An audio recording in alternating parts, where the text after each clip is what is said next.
Hello, beautiful souls. Welcome back to the Makeup Mentor podcast. I am so happy and grateful today for not only my guest, but I'm also really grateful that you get to see her. So I talked about this in the intro, but we're actually doing our first live video today. So we're going to have this on our YouTube. And today I have an amazing guest named Crystal. She is not only an amazing makeup artist, inspiration, but she's also just a really good friend of mine. And honestly, Crystal, I'm going to talk about this even more throughout this podcast, but I probably wouldn't be where I'm at today if you never let me sleep on your couch that one time. So super, super excited to bring on Crystal. And my first question for you is, how are you doing today? Thank you for having me here. I'm doing really well today. It was an exciting day for me. Yay! I'm so happy that we were able to do this.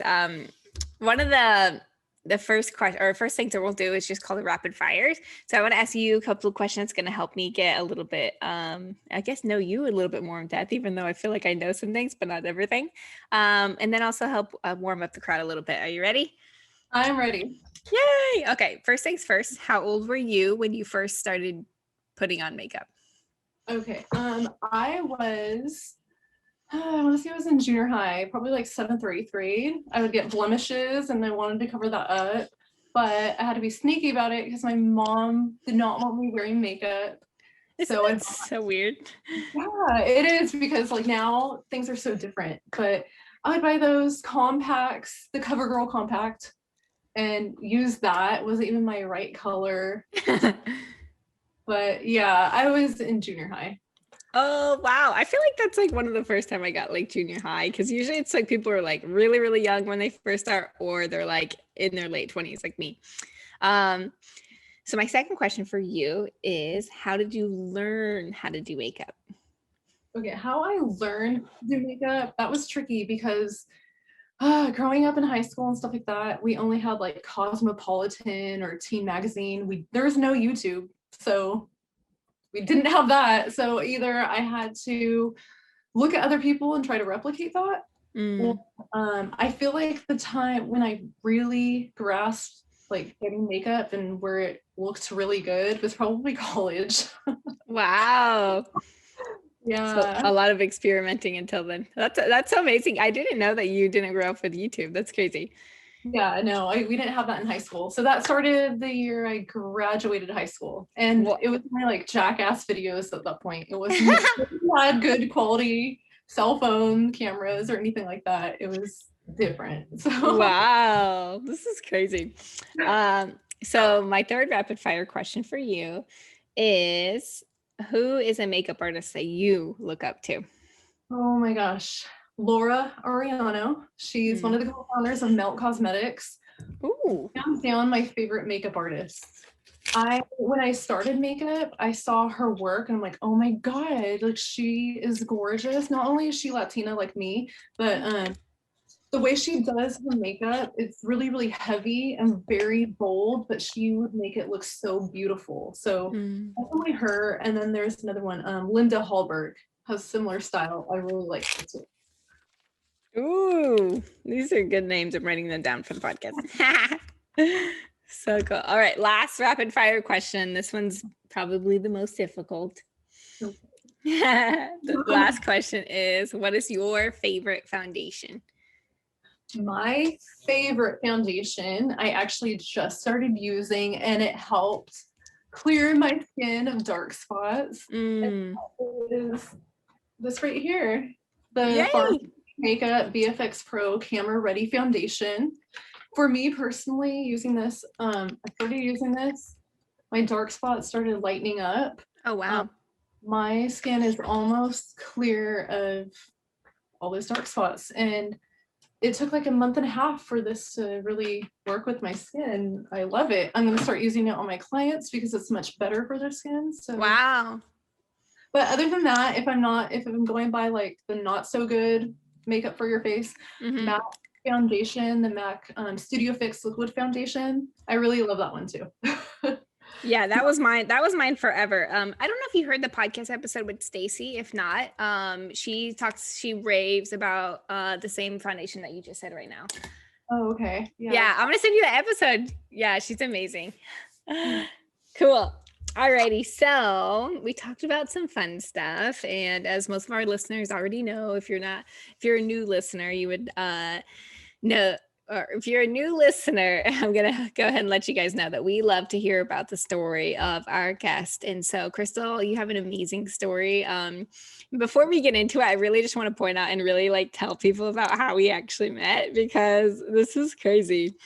So I had this huge manifestation goal that I wanted to do makeup for the Oscars. I really wanted to do makeup for the Oscars. And I got out of my Army National Guard drill so that I could be in LA. And this is like when I was just moving to San Diego. I've like never been to LA before. I just knew that I wanted to go. So anyway, things started manifesting of me going, to LA and do the Oscars. And even though I didn't have the opportunity yet, I was like, okay, well, I'm still going to go down there and just see what I can do. And so I needed a place to stay. And that's where Crystal came in. We have never even met before. I know. Ever. How crazy did you think I was when I was like, can I sleep on your couch? You didn't ask me. I offered. So you did? I'm like, I don't even know this person. I'm going to assume that they're the person that they're saying they are, and they're not some murderer.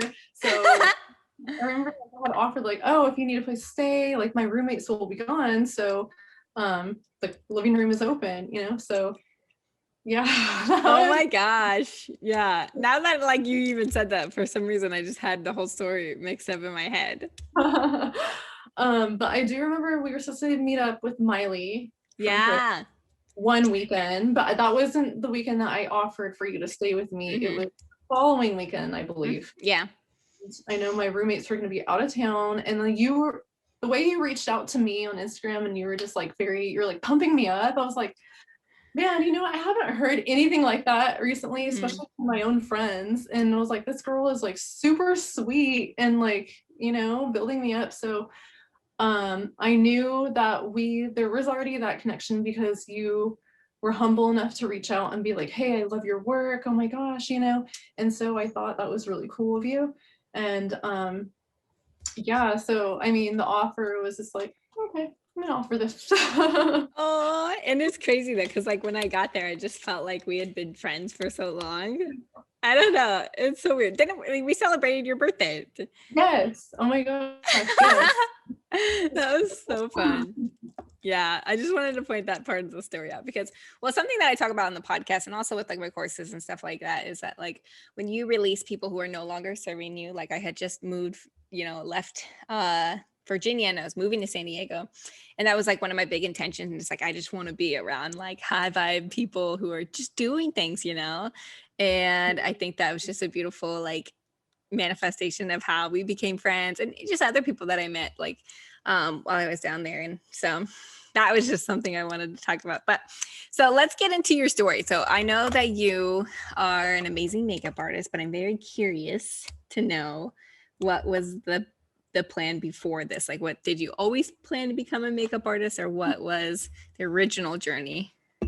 This is a fun story because I am a person that wants to do so many things. Like growing up, I wanted to be, I don't know, a model, an actress, a makeup artist. I wanted to be like, I don't know, a doctor. Like there's so many things, like a list of things I wanted to do. And I did the route that I thought I was supposed to take because education was a big part of my family. My dad was a college counselor, so I was expected to go to college. Oh, I wanted to be a fashion designer too. So this is how.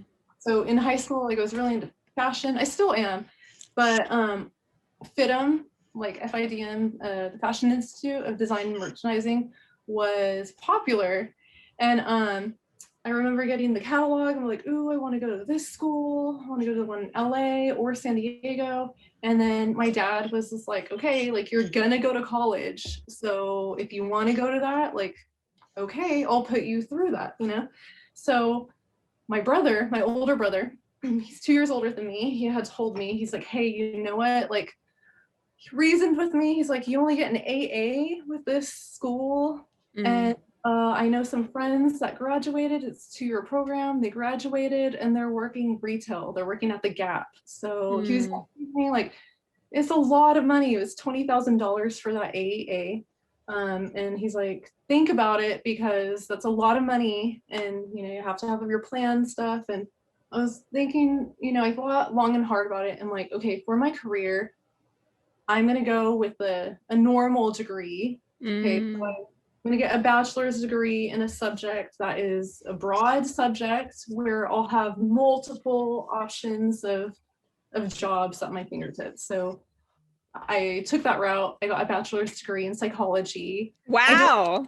I don't regret getting it, but it wasn't like I really, really, really wanted it. I just knew it was expected of me. So I did it. I got a full-time job. So I had worked retail for a while. Then I got a full-time job. But when I was working retail, I worked at Victoria's Secret and I was MAC girls. And I'm like, oh my gosh, I want to work at MAC. And in my hometown, there's only one MAC store.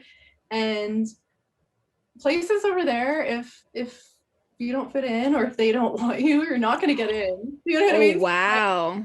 I never applied for MAC just because I don't know. I guess I didn't feel like I had what it took or whatever.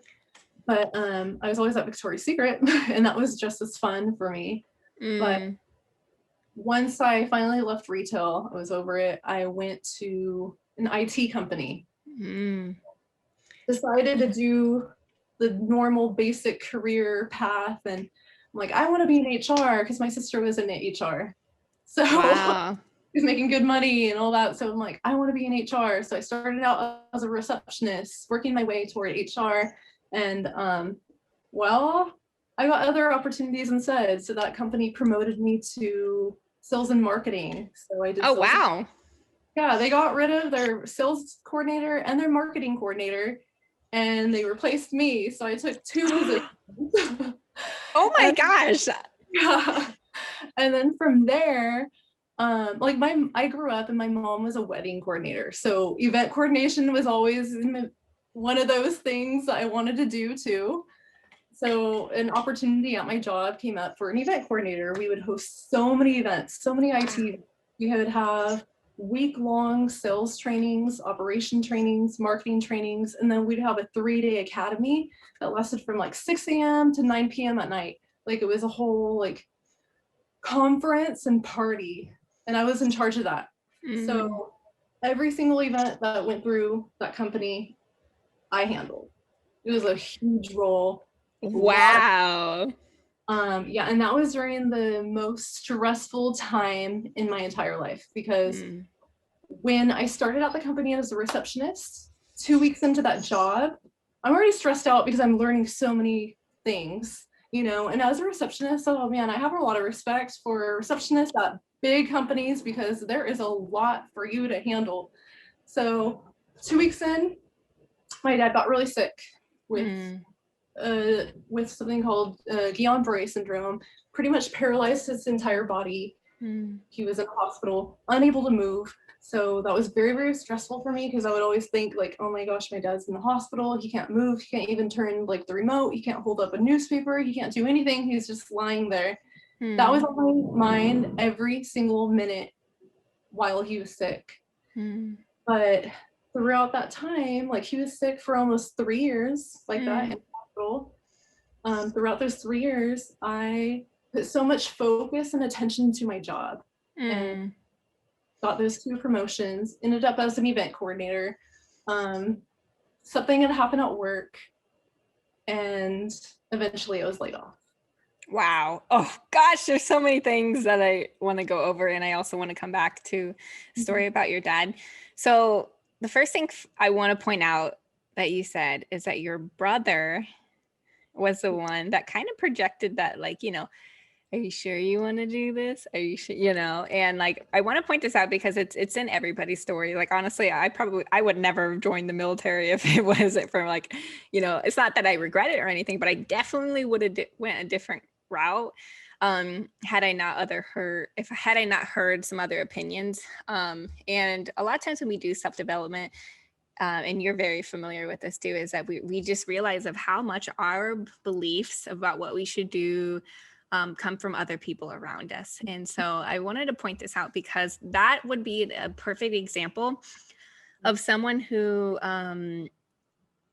he's never intentionally meant to hurt you. You know what I mean? Like saying, "Oh, that's a dumb idea," or whatever. Like he didn't say that, but it's like little things like that. They build up, and when it comes from our family, it means more because we respect our family and we love our family. And I think this is amazing. I had no idea that you had a major in psychology. This is so cool. So. And then some other things I want to point out down the road is like we talk about how every single job that you've had is actually part of the bigger story. You know, like I've had a million jobs. If you guys are new to the podcast, I've had like 5 million jobs. And Crystal, we're so similar. Like everything that we do, I feel like that's why we were attracted to each other, because it was like our stories are so similar.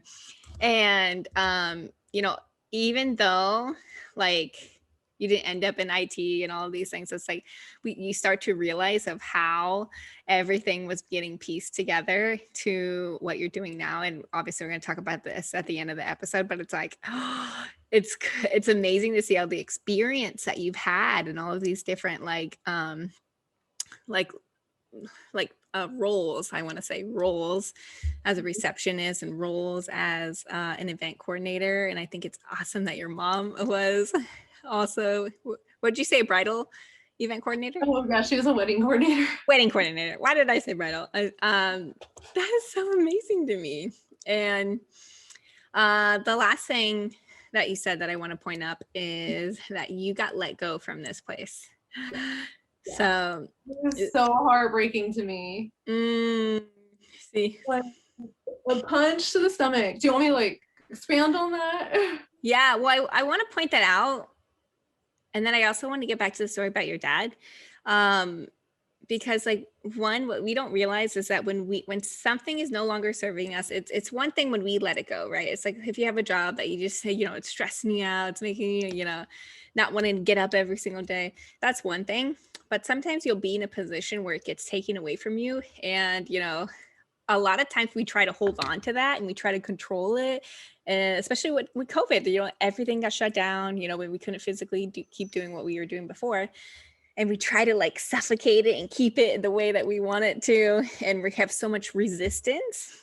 And I think it's just beautiful of like how one that happened to you, because it like, I believe that down the road you would have let it go, obviously, but it's like it probably wouldn't have happened in the time frame that you needed it to. So I'm very curious, like what happened, like what position were you at, like mentally when you got like kicked or let go from this job, and then also where were you at with your family? Okay, so when I was let go mentally, I already knew it was going to happen. I had a premonition already before. Oh, chills. It was coming. It's because one day, here's the story. One day, my boss walks into my office, and obviously I'm the event coordinator, so there was so much on my plate. I was planning the next event. It was a 3-day event. Piecing together the schedule, because you know, getting all the speakers lined up and all the sessions lined up, the breakout sessions. So the boss wanted to talk to me about changing the name of one of the sessions. So he walked in my office. It's me, Mexican brown girl, and like 3 white coworkers. And he was like, "I'm here to talk to the brown girl." And I was really stressed out because, you know, stuff with my dad was sick. Like this is like there's so much going on, you know, in my life, that when he said that, I knew it was like a harmless little joke that he was saying, but I wasn't having it. I was like, you know what? I'm not gonna let, like, he loved me before this day. I was like probably star employee of this company. But when he said that, I looked straight at him because the other 3 people, they laughed. I think everybody was nervous. They was like, oh, you know, that was funny. Except for me, I like looked right at him and I'm just like staring at him. He's like, what? I was talking about your hair. So I told him my hair is black and I don't think that's funny. And he was just like, looked at me and he's like, well, I'm sorry. Okay, let's talk about the schedule, so we move on. So I thought that was the end of it. I was like, okay, like resolve that, let him know that he can't talk to me that way because although he was a great CEO, like it's hard to say like he's a great CEO because in this company you could be berated. He would berate people. You know what I mean? He would tell them that they're worthless, that if Wow. he will them, that if they try to sue him, that he will use every single dollar to fight that case. Like he would like Wow. tell people these things. So it was just like sometimes he's in a really good mood, sometimes he's not. So in that moment, he just kind of apologized. I was like, okay. I know he had a lot of respect for me before that incident, so I thought that was the end of it. Nope. My job became a living hell. Everything that was okay in the past became a huge problem. Like I wasn't doing my job right. It was really, really difficult. So I remember this time because I'm a little emotional, but I remember like talking to my dad and I told him maybe I should take a leave of absence, like a family leave, and I could be with you more often. And he was in LA. He was in LA at the moment. And he was just like, no. Like he could barely talk, he could barely move, but he looked at me and he was like, no. Like, no. And then he mouthed it. He's like, don't quit and don't let them see you cry. Because even though I didn't tell him what happened, I never shared with him what happened because I don't want to stress him out, get upset or anything like that. So I didn't tell him. But he did tell me that. He probably saw it in my eyes that something was going on. And so I was like, okay, I will do my best at work, try to get through it. So that month was probably the worst month at that company. Wow. I wasn't gonna quit. I was not gonna quit. I was like, what am I gonna do if I quit? I'm just gonna wait this out. So that month was really hard. And then my dad passed away. So he passed away and I was like so upset. I had just come back from the event in Philadelphia. Like literally it just happened like the day after I had seen him. This is a fortunate thing. So I flew out of LAX for an event, coordinated an event in Philadelphia, came back on a Sunday. It was me and my mom. And then I had just talked to my immediate manager, the marketing manager, and I had told her, she had told me, she's like, hey, if you need a day off, every so often, take a day off and go visit your dad, And I was like, oh, great. And so I was thinking, I was like, maybe I'll take Monday off, but I didn't. And went back home, flew back into LAX, saw him. Me and my mom left back to our hometown. I went to work. Later on that night, got the call that he passed away. And it was just like, I don't know. Obviously, there was a lot of grief going on. I didn't go to work for 2 weeks. Yeah, take your time. I finally went back. It was so funny because I could just feel it off of everybody. Everybody like avoided me. It was like a ghost in the hallways. Wow. I just felt it too. Like I was just like, oh man, they're gonna let me go at some point.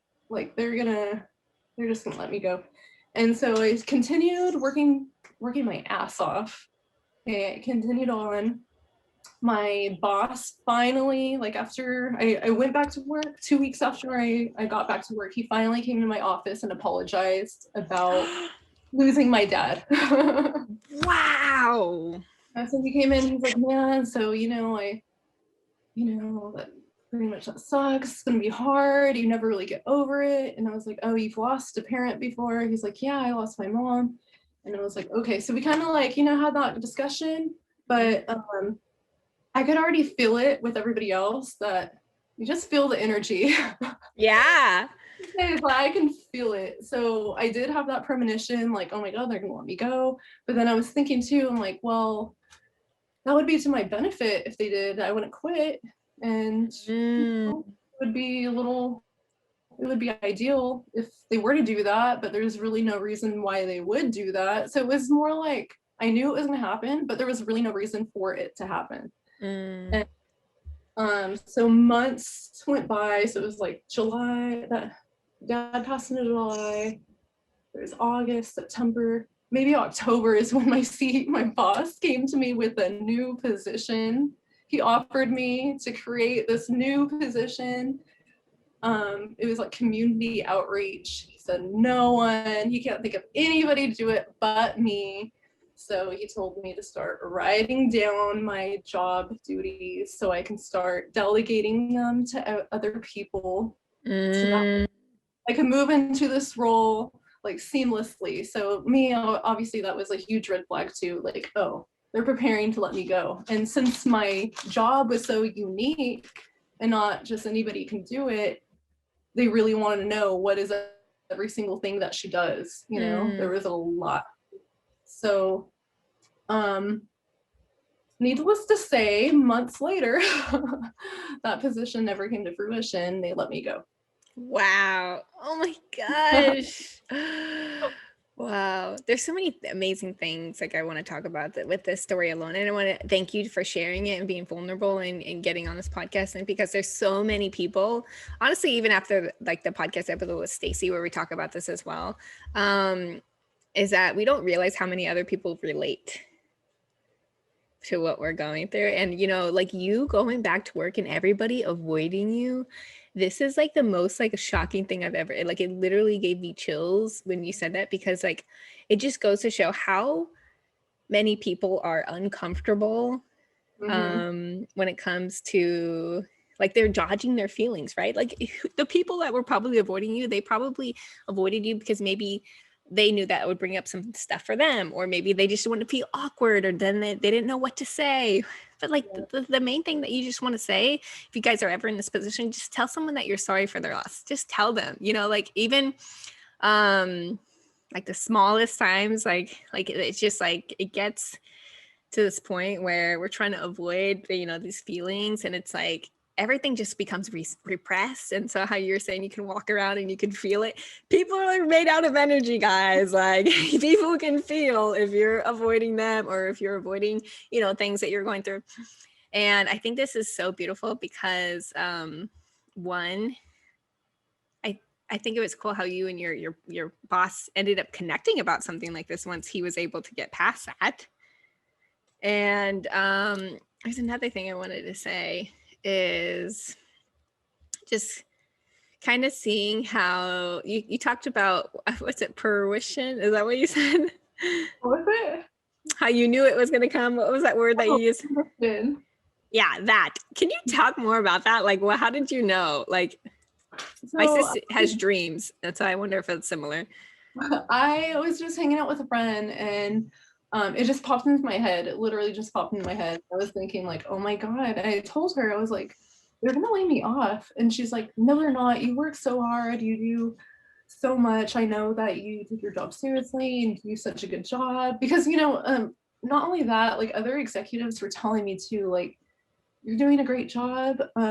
You can tell that you put your passion into your work and stuff. So I knew like I wasn't giving off anything.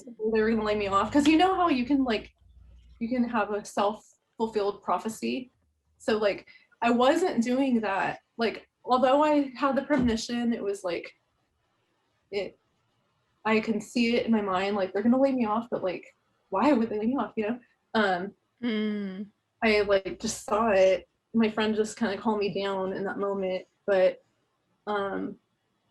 also too, I was making sure like I was working really hard and doing everything I needed to do just so there wouldn't be a reason for that to happen. Wow.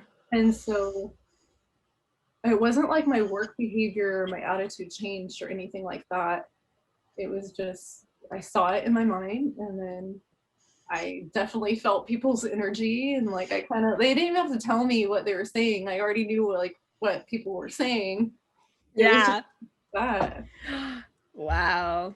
This is so amazing. So I'm very curious to hear, obviously, like your whole story, your whole world shifted after this. And you also talked about how you've had these dreams to become a model and a makeup artist and fashion design. And like, if you guys are watching the video, I'm really excited that we have you for the video today, Crystal, because just look at her. She's a goddess. Like every time we hang out with you, I'm like, oh, Crystal's gonna be there. Or they're like, oh, is that the model girl? Everyone always says that. And it's funny because, you know, like it comes back to the surface, like everything that you wanted as a child or like even when you're younger. So I'm very curious, like what was the next move after all of this happened? Okay, real fast, I'm gonna mention this because it's just funny. Growing up, my sister was like the beauty of the family, you know, all the attention. Like she seriously had like model recruiters go up to her and be like, oh, like be a model, and she never cared about that. She was like, no, you know. But me, I'm like, oh, why don't they come up to me, you know? Obviously, like, I don't know, it was an awkward stage in my life. So growing up, it's funny because I didn't see myself like that. It was always like sister, but like now it's funny that you say things like that or like other people say things like that. It's just really funny to me because like who you are in your mind or whatever starts to, I don't know, portray itself. Yeah, that's actually because I've been talking about Kathleen Cameron. She's like my new coach mentor that I just hired, and oh my gosh, she's amazing. But every single thing that she coaches on is about self-image, because self-love is like, you know, self-care is getting your nails done. Self-love is like, I'm worthy of getting my nails done. But self-image is like your perception of yourself. And like exactly what you just said. Like, so now like it's so full circle. So, okay, sorry, go ahead. Okay, so after that had happened, so I was laid off from my job. I was heartbroken. What did I do? At first, no, I was okay. Part of me was like excited, instantly excited. And then part of me was just like, but why? Like there was no reason. Like what, like I know I didn't do something wrong. So there was a lot of like, oh, like, how do I say this? There's a feeling in me is just like, no, I need justice for that. Wow. So immediately after that, okay, so they offered me a severance, obviously. So so that was nice. And I was thinking, the HR manager, he just looked at me, he's like, there's a severance package for you. And he's like, but it is your right, or like you do have time to seek an attorney. And I was just okay. I was like, yeah, I think that would probably be an option for me, given the circumstances. So fortunately, things just kind of worked out because I had met somebody who was an attorney. He was the youngest attorney in town and he wanted to date me. So I had just like 2 weeks before I was laid off too, I was in a local magazine. It was like Bakersfield Singles. Wow. So I was single and he reached out to me. And so we planned on meeting up. I was laid off. So when we met up, I was in casual clothes and he was like, oh, so was it your day off? And I was like, oh, so about that. Oh my gosh. Currently not working.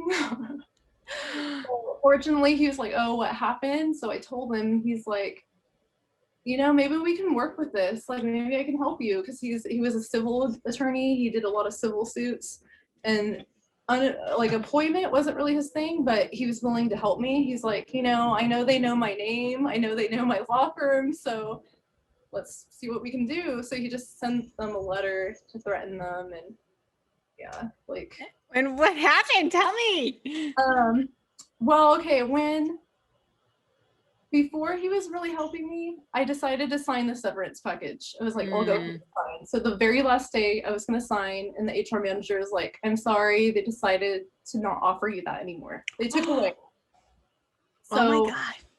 I was just like, oh, okay, so now there's like no choice but to take legal action. I mean, I could have just let it go too, but I was like, no, I deserve something because I was not in the wrong. Like they were in the wrong, you know? Wow. Yeah. That attorney helped me. He sent them a letter. I made a mistake of when I was looking for attorneys before I met this guy. I made the mistake of talking to their attorney. And I wasn't diligent in writing that down and telling my attorney that, because we could have thrown their attorney out of the case. But Mm. fortunately, I just wasn't all completely, there. So the attorney just sent that letter. They gave me the severance back. Plus, they Oh. had to pay me some more money for not paying me for my last day of work. Oh, wow. California has a lot of penalties when it comes to all of that. So, yeah, I ended up getting that severance back. Wow. I'm like, I want to be self-employed first and foremost. What business do I want to start? So it was like thinking, what businesses would I enjoy doing, right? So I got to backtrack to 2 weeks before I was laid off. So that magazine that I was in, I was Yeah. featured in, I hired a makeup artist. No way. So I hired a makeup artist and I was asking her all these questions about makeup artistry. It was like, how much, well, I knew how much she was charging me. But I'm like, do you get a lot of bookings? Where did you go for school? I was just asking her a ton of questions about her business. And I found out it could be lucrative and you get paid well. And I've always wanted to be, well, not always, but like I wanted to be a makeup artist like when I was in retail. I would look at the Mac girls and be like, I want to do that, So it was definitely one of those things I wanted to do. So when I was laid off and thinking about what business should I start to be self-employed, that popped up and I thought, I think I want to do makeup because at that point too, I was doing makeup for my niece's formals and proms. Oh, wow. So yeah, there's like little pieces and stuff, like fragments of my past that like I forget about, and then right now talking about it kind of pops up and I remember again. But yeah, I was employed full time, but for some reason they really liked my makeup and they had asked me like, can you do my makeup for prom and formal, So I would do their makeup and sometimes I would do their friends' makeup. And so yeah, I was already kind of dabbling in it, but I decided I want to go to the school, get certified, I want to do it correctly, professionally, and start that business. Oh, this is so great. I love it. This is so beautiful. I had no idea about all the stuff out of your story. This is cool. Like, I just feel like that's also another way that people manifest money is through like lawsuits and stuff like that. Like, that's crazy. And how that guy just found you out of nowhere too, like out of the magazine. So I just love that part of the story. But wow. So yeah, like we said, it came circling back to the surface, you doing makeup. Do you model now too? I had been there. What's funny is that what I heard, just working and doing makeup for models and stuff and with photographers, models tend to flake. So some models flake on things. So the photographers would ask me like, oh, can you step in and model? So like I would get in sometimes that way. Then sometimes photographers would just reach out directly and want me to like model for their portfolio or my portfolio or whatever. And then now doing like videos and stuff, I guess it's like influencer but slash model. You know what I mean? Wow. Like your own model when you're demonstrating everything. So yeah. Oh, this is so good. Okay, so I want to get into the last part of this story, but when I think of you, I think of just influencer, like, everything, not only educated on what affiliate marketing is, partnering with products. This is something that I teach in my programs to every single person. Crystal's actually going to be a guest speaker on the next round of the Makeup Mentor Mastermind. So y'all get ready for that. But like one of the things that I preach on is that we have to start partnering with these products, guys, that we are in a $500 billion industry. And a lot of people don't know about affiliate marketing, how to partner with products. And so I'm just curious, like, how did you become aware of like affiliate marketing or just like even partnering with products? And what would you tell someone who's trying to do the same? So when I started my makeup journey, like my makeup career, this was even before I even started attending school. So I took a few months break before I started school, but I would watch other influencers and stuff. And obviously I would see like their YouTube videos, all this stuff, and I would see their links. And to me, it was an obvious affiliate link to where you purchase it and they make money off of that. So it was like, oh, that's a good idea. You know what I mean? All these different ways where you can rack up the money. Yeah. I just kind of copied them and started tagging brands and stuff like that. But that's not really affiliate marketing. It's like getting the brands to notice you. So yeah, I would tag all the products that I was using and kind of dabble in it that way. But I didn't really actually get into affiliate marketing until I signed up for like what is it, influencer. Yeah, I use that one now because of you. Yeah, there's a couple of things like what is it called, ambassador and heartbeat, where you can actually get paid to post products and you get paid to post for those brands. So I started doing that, and then like meeting more brands and just like looking up their website and stuff and looking to see if they have affiliate links, signing up for those. That's kind of like how I did it, and started incorporating it into my posts. Oh, okay. Well, she's going to be talking all about this in the next round of the Makeup Mentor Mastermind, guys. That's going to be we're officially starting in June, July, August. We're starting the mastermind in August, but that's just your little hint of what we're going to be talking about and educating you guys on, because it's so important to partner with products and work smarter, not harder. Manifest that money in your sleep, guys. Do the work one time and continue to get paid. So, you went through your whole journey of how everything was like completely different than what you thought you would be doing, and obviously start your business as a makeup artist in LA. My question for you is, what are you doing now? No, now in my career, I'm still doing makeup. I'm still a makeup artist. Yes. I should mention too, I started working with PRIV. Oh yeah. Glams. Yep. That's how we met. PRIV. Yes. Okay, sorry. So it was Glam before. As soon as I finished my certification for makeup, I started looking into stuff like that, you know, like those apps. I knew Glam Squad was one of them. I think PRIV was a little newer at the time, and then there was Glam. So I was, you know, applying for all of them. Glam got me an audition, so I went to the audition. I don't know who it was that was there, but they were so sweet, because like I was nervous and like maybe I didn't get the eyelash on completely right on my model, but they were really nice, and they were just like, hey, next time, yeah, we'll just do this, but you did a really good job. We're gonna hire you on. So it's like, cool, I'm a makeup artist for Glam now. And that's how I met Miley and started working for them. So they helped a lot in my career, because it was like a booking service for me. Like they would book my gigs in LA. But at the time too, I was still living in Bakersfield, so I was driving gigs. I was driving back and forth. So that's like a 2-hour drive back and forth. Oh my gosh, I had no idea. So I was doing it like that at first, and then getting my clients in Bakersfield too through photographers. Partnering with photographers seemed to be a really good way to get clients. So I'm still doing all that. So the answer to the question, I'm still a makeup artist. Now I'm doing classes. Yay! I am doing affiliate marketing too, mainly with FARMASi. I think this is a good opportunity for all makeup artists, and even if you're not a makeup artist, there's so many products that they have that are really great for you and better for you. So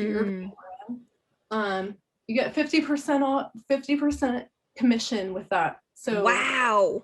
Yeah, 50%. So if you guys are interested, hit me up. I will get you signed up. More on that later. So I do that. I also do ear piercing. Yeah. Is that because of PRIV? Like, were you doing that before PRIV, or you got certified because of PRIV? I got certified because of them. They offered the training, and I wasn't going to do it at first because I'm like, I don't know if I can do it. I can get kind of squeamish. But one of the trainer was just like, no, it's really simple. Just come to the training. So I went ahead and I signed up for it. And then we did the training on each other, like other people, the other people that were at the training, we pierced each other's ears. And Wow. it's actually really simple and it's really easy and I really like to do it. So yeah, I became certified through them and I do that as well. So yeah. Cool. So Classes, content creation. I also do content creation. So the last event that you had, you told me at the live event that we had in LA where I went up there and I did a live workshop and Crystal was one of the beautiful souls that was there. So you just hosted an event and where you were teaching makeup, right? And you said that you promoted it for how long and how many people came? I promoted it for no more than 2 weeks, maybe like a week and a half to 2 weeks. Wow. And 35 people showed up. Guys, this is huge. This is so huge, guys. I really want to point this out because I'm like, holy crap, that's amazing. How did you promote that? I personally promoted that through social media, and then I actually had a team for that because wow, I actually partnered with FARMASi. So the interesting thing about this, I got to talk about this again because my friend Lena, she's a director with FARMASi, and she has a full-time job as an accountant, but she also does pharmacy on the side. So she has been going live and doing videos and stuff, and she had told me, she's like, hey, you already do what I do, but you just don't use FARMASi yet. You got to try these products. So I went over, I tried the products. I was like, oh, okay, I like it. She told me that the foundation cleared up her skin from acne. So I tried it. And then sure enough, my skin, my dark spots started lightening up. And I was like, oh my gosh, I like this product. So I decided to sign up too they call it a beauty influencer. So, I signed up too, and it's funny because my upline in this is Lena, the one that got me on. She's a director, and I guess she got to the director position just by doing what I do. I'm like going live every day, sharing her story, sharing posts, and she said it's like she earns an extra like $1,000 a month just by doing that. She doesn't need to do it. She's an accountant. She makes really good money, but she's like, hey, maybe I can replace my boring job with something that I love. And so she got me to do it too. And then we kind of got together and we're like, let's host a makeup class using all the makeup products, and then we can get more people in the door, seeing the products, using the products, and maybe signing up. So then she talked to corporate from FARMASi just because she's really, really high up there, in all this. She talked to corporate, and so they ended up paying for, the conference room. They brought the regional sales manager. So So it was more like, so it became not just a makeup class, but it was like FARMASi event too, to get people to like give people the information on that. But I got to do what I love. So I mean, like I got what I wanted, and I got to show off my skills and, just help people out with like, oh, let me show you how to contour. Let me show you how to do this. Let me show you, like, it was just really cool. It was fun. I want to do more of that. Yeah, that's what we were talking about when we were together the other day, is that like we don't realize of how many people don't know just the bare basics of makeup. So like virtual lessons and stuff were what we were talking about. And it's like, we take for granted the skill set that we learned or I personally take it for granted, the skill set that I learned in school, of how to contour, the placement, not only in my face, but just knowing just the basic fundamentals in general. And it's like, there's so many things that everyone just needs to know, especially during the pandemic, so everybody's getting on Zoom and still things like this. So I think it's beautiful that you're educating other people and teaching them and just educating them about products. So I talk about this on my podcast a lot, is that it's like, there's so many things that I don't physically know about products. And I never really I never worked at Sephora or MAC or anything like that. But it's like, I know a lot of people got product knowledge from working with products, but it's like, I'm the type of person if somebody else is using it, I trust it, and I think you sharing your story of what works for you is what's helping so many other people, not only makeup artists, but also just everyday women who just want to up level. Like you truly embody a different version of yourself when you show up differently. Yeah.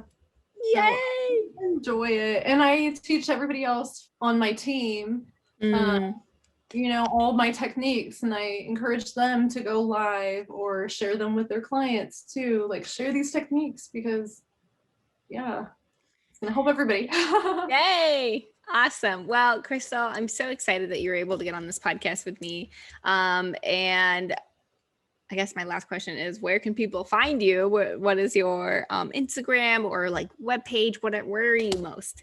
Okay, I am on Instagram, Prison Pop, TikTok. You can find me on all those at Crystal R. Gonzales with an S at the end. On Instagram, I have two Instagrams. So the other one is Crystal Paint Spaces. And then I have a website, www.crystalargonzales.com. And yeah, I think I covered all of that of how you can find me. Yeah. Okay, cool. Yeah. So we're going to put everything in the show notes for you guys. So if you guys listen to this podcast episode, you resonated with it, you're watching on YouTube for the first time ever, hello. Make sure that you screenshot this, either if you're listening on the podcast or YouTube, whatever it is, and tag us on Instagram. So tag me at Makeup Mentor Podcast. I am Makeup Mentor for now. We're going through a rebrand. I'm so nervous. And then tag Crystal at Crystal R. Gonzales on Instagram. So tag us. We're always doing giveaways. We're always doing fun things. I was trying to think of something fun that we could do for this episode, but I really wasn't like, I don't know. I feel like we could maybe do like a free makeup lesson. I don't know. What do you think would be good? Yeah, free a one-on-one makeup lesson on Zoom. Oh, let's do that. Okay, there it is. So first person to screenshot this episode, tell us what you got out of it. We'll get a one-on-one lesson with Crystal. Yeah. Yay. Awesome. Well, thank you guys so much for tuning in today's podcast episode, and we look forward to hearing from you on Instagram. Bye.